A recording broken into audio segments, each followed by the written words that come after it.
résumable dans une conclusion, dans une morale, comme dans La Fontaine. Mais je trouve qu'il y a quelque chose que je trouve quand même très intéressant dans ce qui est raconté là, dans ce qui est montré là, c'est le mélange, alors je crois qu'il caractérise vraiment tout à fait notre société, entre la connivence et le déséquilibre.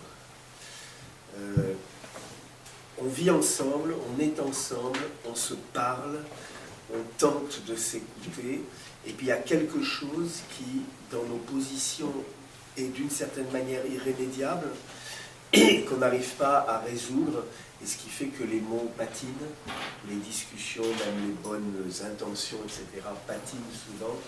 Je vais vous donner un exemple tout simple, et je suis un des fondateurs d'une compagnie, même si ça ne vient pas, d'une compagnie malienne à Bamako, et je vais au Mali depuis 40 ans, et j'en parle un peu la langue bambara.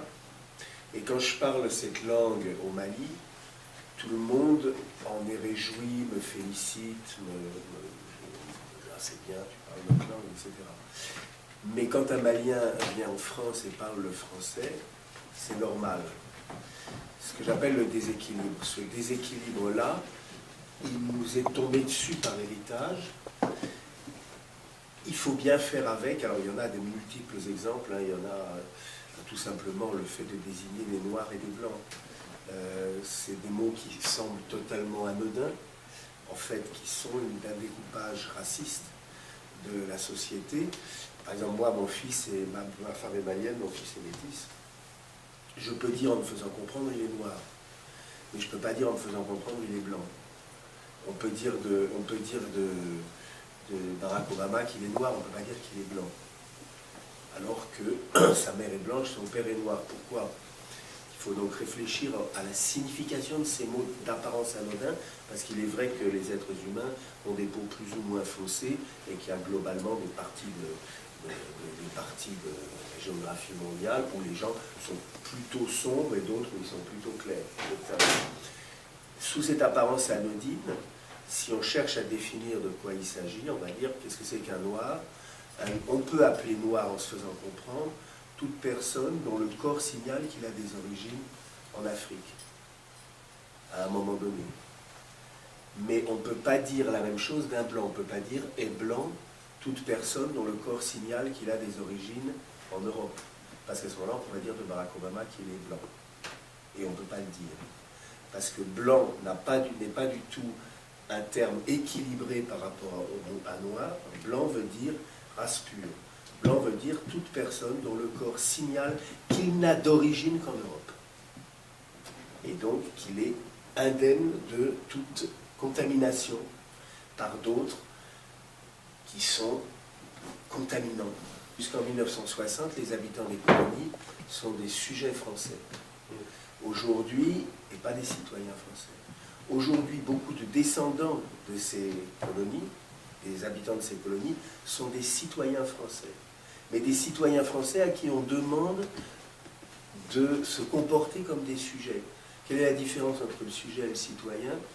Le citoyen, c'est quelqu'un qui est sa référence à lui-même. C'est le peuple de la République nous dit que le peuple est souverain.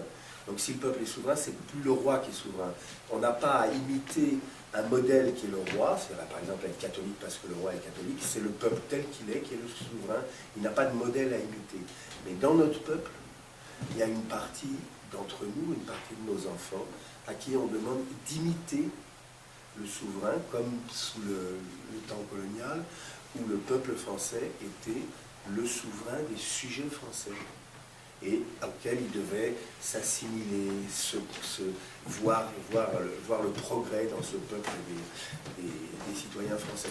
Ces déséquilibres-là, on en a hérité, on ne peut pas faire comme s'ils n'existaient pas, ils font partie de notre langage. On peut ne pas s'en occuper, à ce moment-là, c'est la routine et c'est le maintien de cette situation. C'est cette situation où tous les mots du monde ne parviennent pas à supprimer cette division. Ou bien on peut mettre les choses sur la table et faire de cette connivence la construction de quelque chose de nouveau. C'est possible, ça avance, ça ne tombe pas du ciel, il faut le faire. Bon, la situation en France aujourd'hui ne va pas trop dans ce sens.